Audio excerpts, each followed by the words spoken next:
ಏ ಬೈ ನೀವ್ ಹೋಗ ಅದೇನ್ ಕಸ ತೆಗಿಯೋದೈತೆ ಅಲ್ಲಿ ತೆಗಿ ಹೋಗ. ಆಯ್ತು ಹಾ ಹಾ ಒದ್ದಕ್ಕೆ ಹೋಗ್ಬೇಡ. ಅದೊಂದ್ ಐತ್ ನೋಡಿ ಇದಿ ನನಗೆ ಇದೇ ಕೂತೈತ್ಲ ಅದನ್ನ ಕರ್ಕೊಂಡ್ ಹೋಗ. ಅಲ್ಲಿ ಮನ್ಯಾಗ ಅದಾಳ ನೋಡ್ ಹೋಗ ಅಲ್ಲಿ ಬದ್ರ ಹೋಗ ಅವ್ವಾರನ್ ಕರ್ಕೊಂಡ್ ಹೋಗ್ಬೇಕ್ರಿ. ಕರ್ಕೊಂಡ್ ಹೋಗ ಅವ್ನು ಬಿಸಲಾಗ ಶೆಟಿಲ್ ಒಂಜರ ಒಯ್ ಆ ಕಡೆ.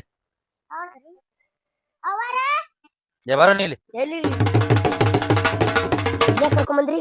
ಏನಿಲ್ಲೋ ಈ ಗಿಡ ಹತ್ತಿ ಒಂದ್ 5-6 ಎಳ್ನೀರ್ ಇಳಿಸು. ಹಾ ಅವ್ರ ಅಪ್ಪ ಸಾಯಲತಾನತ್ತ ಕುಡ್ದು ಸಾಯಲಕ್ಕ ಕಡೆ.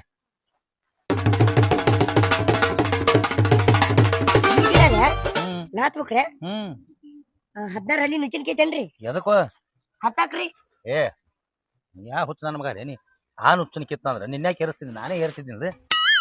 ಏರಕ್ ಬರಲ್ರಿ ನನ್ ಗಿಡ. ನಿನ್ನ ಹೆಂತ್ ಮನೆ ಹೇಳ್ತಿಳು ಹಂಗ ಹೇಳ್ತಿದ್ದಾಳ್ರಿ ಆಕಿ. ಹಂಗ ಯಾಕ ಅದೇನ್ ನಾಟಕ ಬೇಡ ಪಗಾರ ತಗೋತ್ರಿ ಮಗಳೇ ಹಂಗನ ಎಷ್ಟ ಲೇಟ್ ಆದ್ರೆ ಆಗಲ್ಯಾಕದು ಗಿಡ ಏರಿ ಕಾಯಿ ಏರಿ ಅದನ್ನ ಏನೋ ಏರ್ಬೋದ್ರಿ ಅದ್ರ ಹೊಳ್ ಬರಂಗಿಲ್ರಿ ನಾ. ಅದ್ ನನಗ್ ಗೊತ್ತಿಲ್ಲ ನಿನ್ ಹೆಂತಿಗೆ ಹೇಳಿ ಹೋಗು. ಅಂದ್ರ ಏನ್ರಿ ನಿಮ್ದು ಅಗದ? ಏ ಮಗನ ಪರಕೆ ಹಿಡಿದ್ ಜೋತ್ ಬಿದ್ದ ಬಾದಾಮಿ ಗಿಡದಾಗ ಬಾ ಬಾದಾಮಿ ಗಿಡ ಹಿಡ್ಕೊಂಡು ಹೇಳಿಲ್ಲ ಬಾಯಲ್ ಬಿದ್ದು ಹಲ್ಗಿಲ್ ಮುರ್ಕೊಂಡ್ರಿ ಏನ್ ಮಾಡುದು? ಬಾದಾಮಿ ಗಿಡದಾಗ ಬೀಳ್ ತಲೆ ಬಿದ್ರು ನೀ ನಾವಲ್ರಿಪ್ಪ ನನಗ ಆಗಂಗಿಲ್ಲ. ಆಗಂಗಿಲ್ಲ ಅಂದ್ರೆ ಇಬ್ರು ಗಂಡ ಹೆಂಡತಿ ಕೆಲಸ ಬಿಟ್ಟು ಮನಿಗೆ ಹೋರ್ಯವ್. ಏನ್ರಿ ಕೆಲ್ಸ ಬಿಟ್ಟು ಮನಿಗ್ ಹೋಗಂತ ಹೇಳಕತ್ರ? ಏನ್ ಅಂಜಿಕೆ ಆಗ್ತಿರಣ್ಣ? ಬಾರ ಹೋಗಮ್ಮ ಇವ್ರದಲ್ಲ ಹಚ್ಚಿ. ಏ ಹುಚ್ಚ ನನ್ನ ಮಗನ ಅಕಿನ್ಯಾಗ ಕರ್ಕೊಂಡು ಹೋಗಿಲಿ ಏನ್ರಿ ಅಕಿನ್ಯಾಗ ಕರ್ಕೊಂಡು ಹೋಗಿ ನೀವ ಹೇಳಿದ್ರಲ್ಲ ಕೆಲ್ಸ ಬಿಟ್ಟು ಹೋಗ್ರಿ ಅಂತ ಅದಕ್ಕೆ ಕರ್ಕೊಂಡ್ ಮಗನ ಬೇಕಂದ್ರ